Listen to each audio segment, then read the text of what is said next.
we wanted to see whether we could stop the treatment of lenalidomide maintenance in selected patients with multiple myeloma after high-dose therapy. So we designed a study in which patients who had received at least 3 years of lenalidomide maintenance after high-dose therapy and had at least 3 measurements of minimal residual disease by next generation flow who was negative at the level of the 10 to the minus 5, 6 months apart, and a negative PET-CT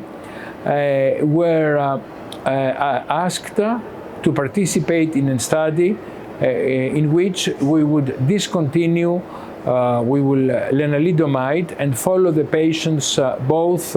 with blood and urine tests, but also with serial bone marrow assessments.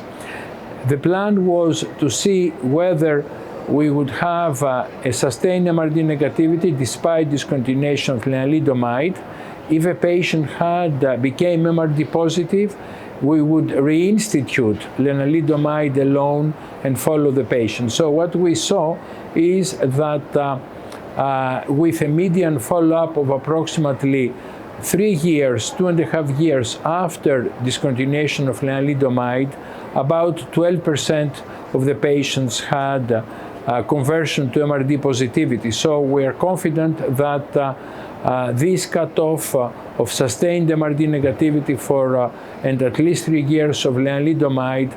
may be a meaningful way to evaluate the discontinuation of maintenance in myeloma patients.